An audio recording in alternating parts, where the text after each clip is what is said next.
ज्ञान यहाँ होगा तो कथा सुनाएंगे, नहीं तो पूर्ण विश्राम कर देंगे, सीधी बात। बोलिए त्रिलोचनेश्वर भगवान की।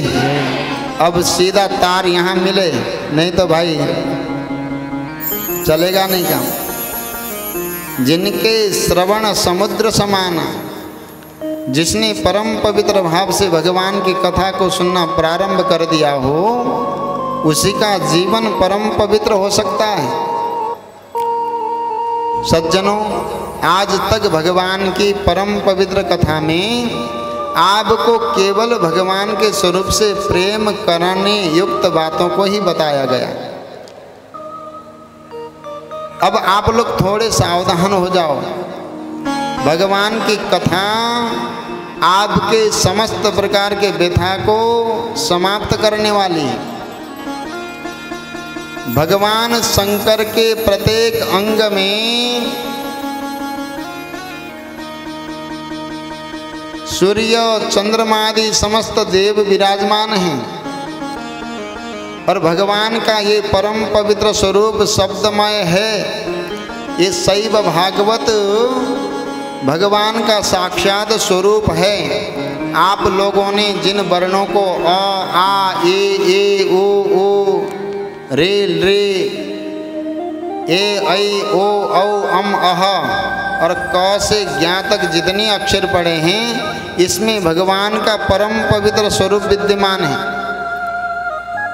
जिस समय भगवान के परम पवित्र उस ज्योति पुंज का ब्रह्मा जी और विष्णु जी हंस और बाराह बनकर उसके छोर की पता लगाने के लिए गए तो पता नहीं लगा महाराज। फिर दोनों ने भगवान के उस दिव्य ज्योति को प्रणाम किया।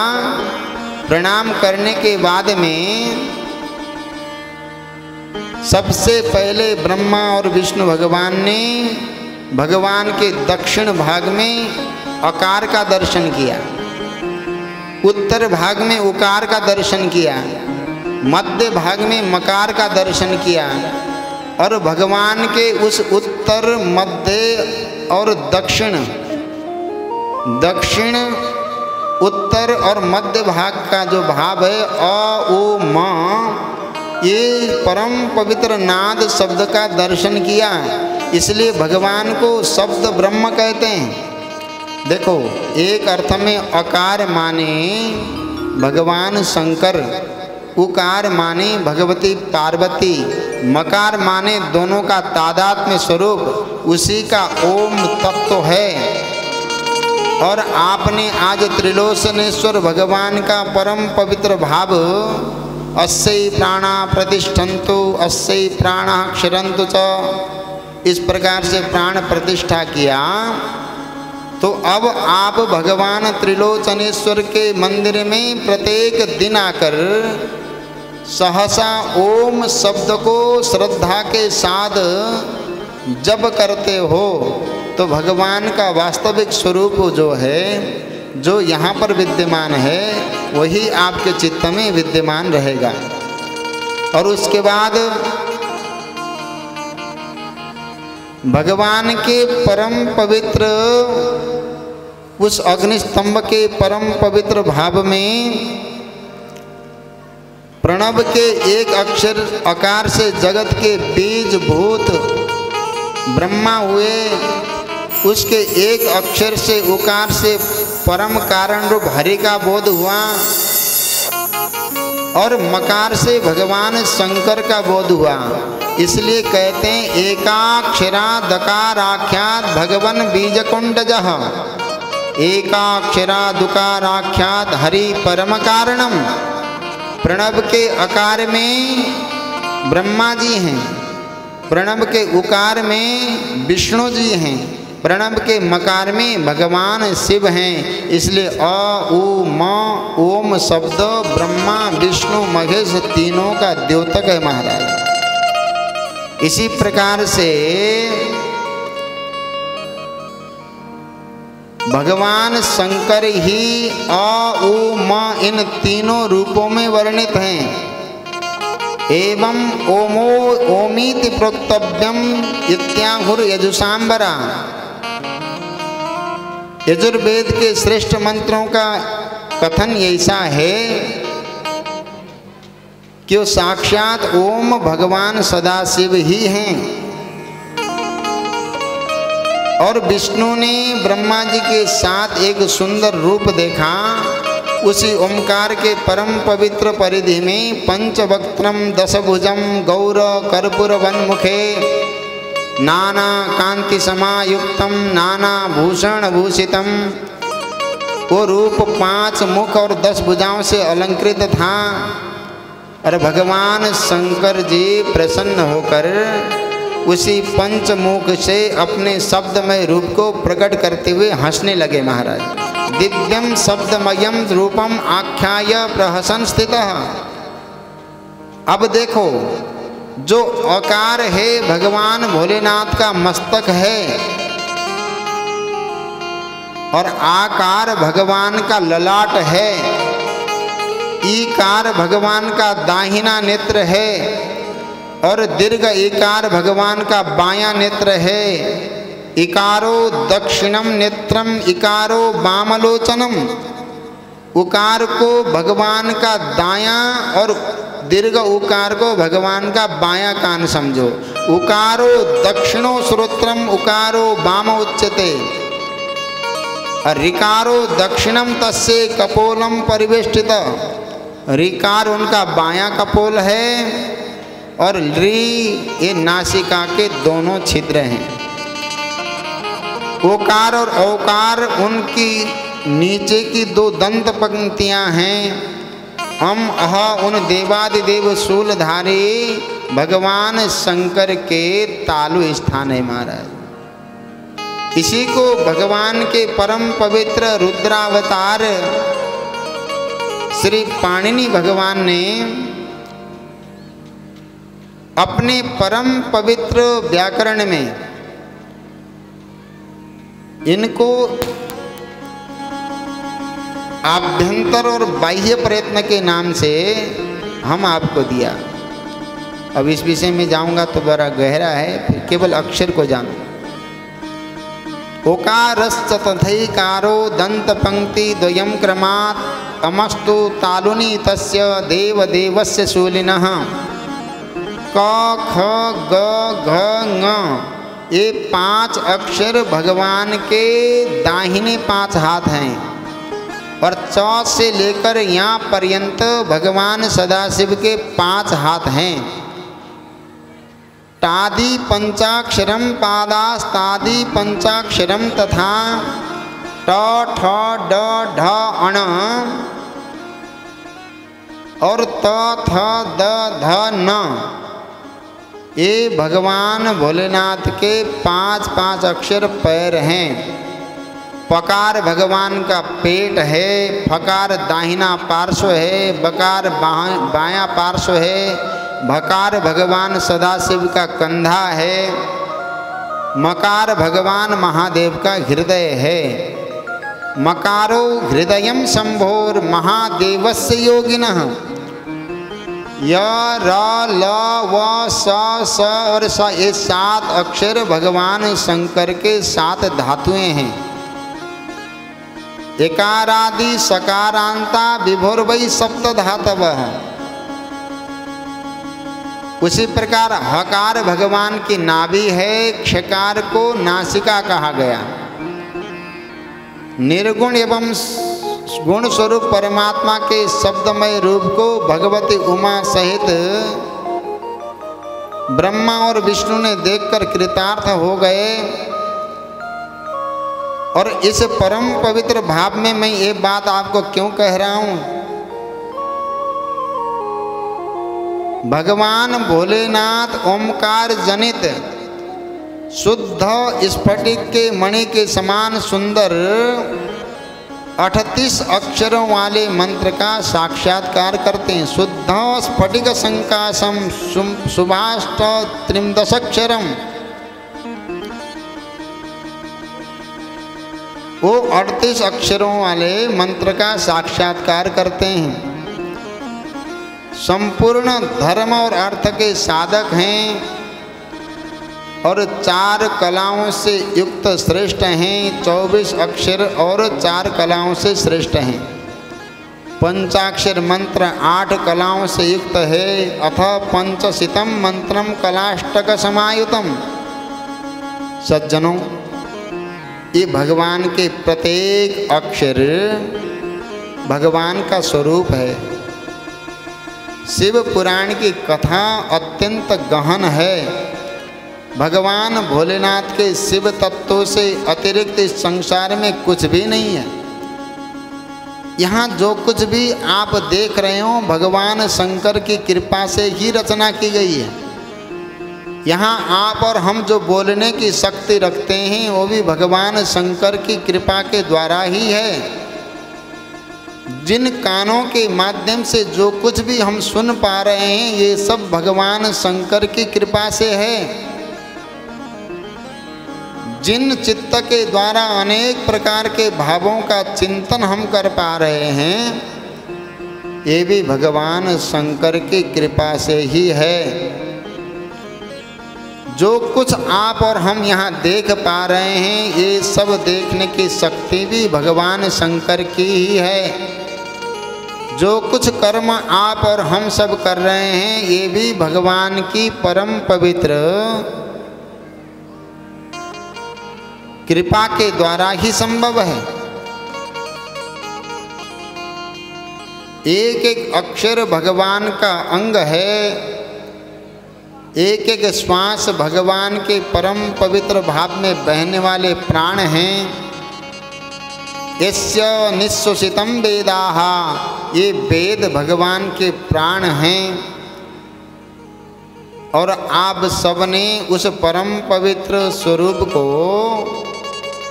इस परम पवित्र जड़वासा के परम पवित्र ग्राम में अगर स्थान दिया है तो बड़े सावधान होकर ध्यान देना कि जिस ओमकार को आप जपते हो इसमें 3 अक्षर हैं। इसमें 3 अक्षर का परम पवित्र भाव भी सुन लो।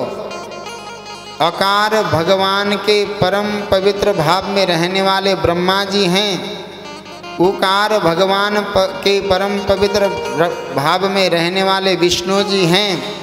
मकार भगवान शंकर साक्षात हैं, जिसने स्फटिक मंत्र के सन्निकट रहकर ओमकार का ही जप कर लिया। उसने ब्रह्मा विष्णु महेश तीनों को प्रसन्न कर लिया। और इसमें और जोड़ दूं आपको, अकार भगवान शंकर हैं और उकार भगवती पराम्बा जगत जननी पार्वती हैं। मकार दोनों का समवाय संबंध है, इसलिए ओम का जप करने से भगवती पार्वती और भगवान शंकर दोनों प्रसन्न रहते हैं।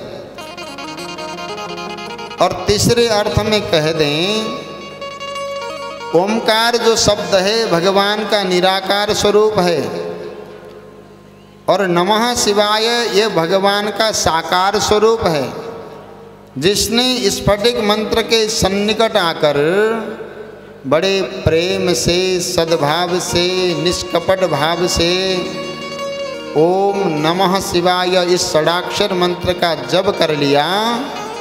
समझो उसने भगवान को अत्यंत भाव से प्रसन्न कर लिया।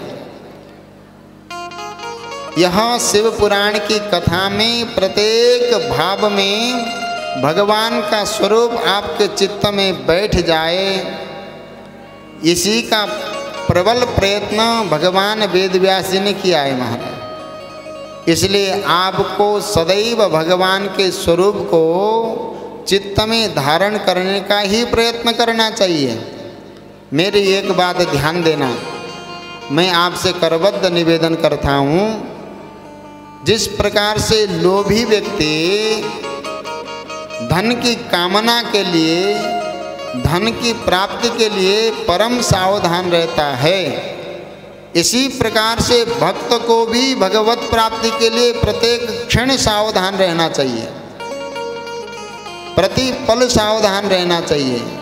बिना सावधान के किसी भी जीव को भगवान की परम पवित्र भक्ति के साथ उनके स्वरूप का दर्शन हो ही नहीं सकता।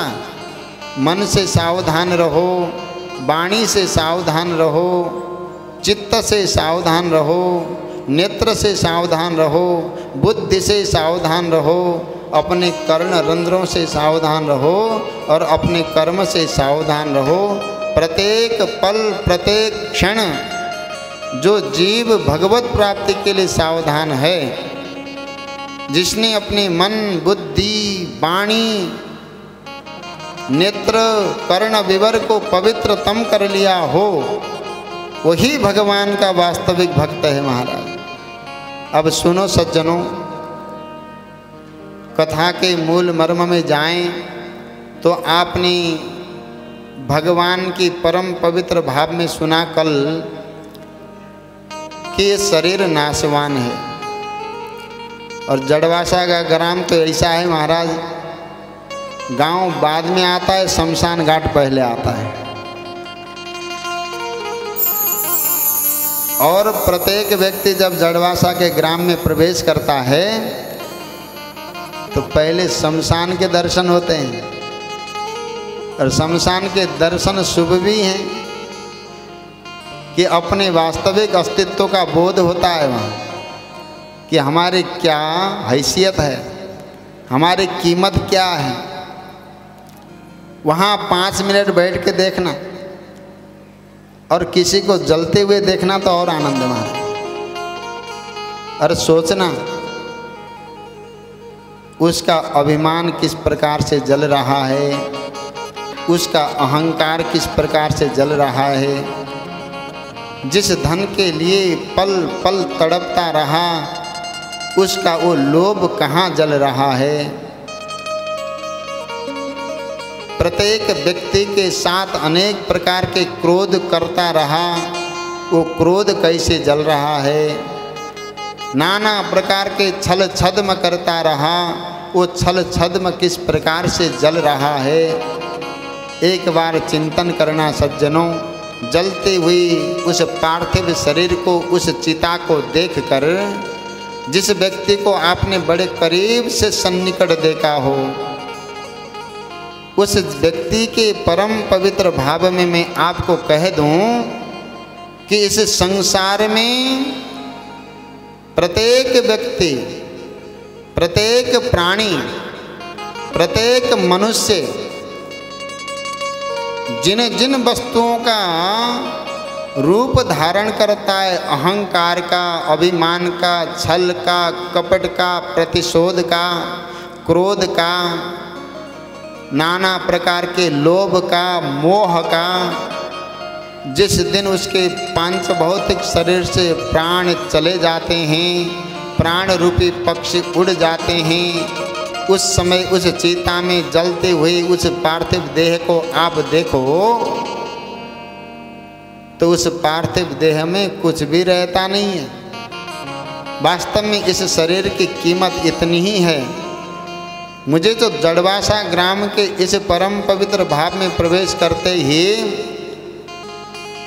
ऐसा लगता है कि जड़वासा के ग्राम का शमशान घाट प्रत्येक व्यक्ति को कहता है, ज़्यादा फुदकना मत, औकात बाद में पता चलेगा महाराज। अभिमान की कीमत क्या है, अहंकार की कीमत क्या है, इसका बाद में पता चलेगा। इसलिए सावधान करने के लिए मैंने तो यहाँ तक सुना कि कोई यात्री बाहर से आते हैं तो बस स्टेशन ही शमशान घाट है महाराज, और कहते हैं कि महाराज शमशान घाट पर उतार देना। आदमी भी बड़ा सावधान रहे महाराज, न जाने कौन सा व्यक्ति है, कौन से रूप में आ गया, वो भी डरे। परंतु मुझे एक बात बहुत अच्छी लगी, उस शमशान घाट को देखकर अपने इस शरीर की और अपने अभिमान की, अपने अहंकार की कीमत का पता लग जाए तो व्यक्ति उसी समय भगवान का भक्त हो सकता है। कुछ भी कीमत नहीं है इस शरीर की। यहाँ एक बात मैं बड़े विनम्र भाव से कहूँ वैसे तो आपके एकता को नमन करता हूँ, परंतु सज्जनों, ये शरीर क्षणभंगुर है, नाशवान है। जब तक शरीर है, ये शरीर किसी के साथ युद्ध करने के लिए नहीं मिला। ये अपने जीवन को परम पवित्र करने के लिए मिला है। किसी के प्रति राग द्वेष करने के लिए आपका हमारा शरीर मिला ही नहीं है। काश आप लोगों के तो खेत भी उतरी हैं। खेत जोतते कभी इधर नजर गए शमशान घाट की तरफ, तो खेत में रहने वाला व्यक्ति कहीं जमीन के निशान में लड़े तो एक बार शमशान घाट को देखे तो लड़ना ही बंद हो जाए। ये जमीन तो जाएगी नहीं, साथ में धन भी न जाने वाली है। परस्पर आपस में प्रेम बनाने के लिए अहंकार को तोड़ना ही पड़ेगा। परस्पर आपस में प्रेम बनाने के लिए अभिमान को तोड़ना ही पड़ेगा। परस्पर आपस में प्रेम बनाने के लिए छल कपट को तोड़ना ही पड़ेगा। देखो सज्जनों, वचन का दिया हुआ बाण अनंत काल तक दर्द देता है। इसलिए इस वचन से किसी को भी दुख न देना, तो आपके वाणी से भजन हो गया। अपने नेत्रों से किसी के प्रति कुदृष्टि न देखो, तो इन नेत्रों से भजन होता है। कानों के माध्यम से किसी के प्रति निंदा को मत सुनो, तो कान पवित्र होते हैं। चित्त के माध्यम से किसी के प्रति भी दुराग्रह का चिंतन न करो, तो चित्त के द्वारा भजन होता है। अपने कर्मों के माध्यम से दूसरों के उपकार करो, परोपकार करो, तो इस शरीर के माध्यम से भी भजन होता है।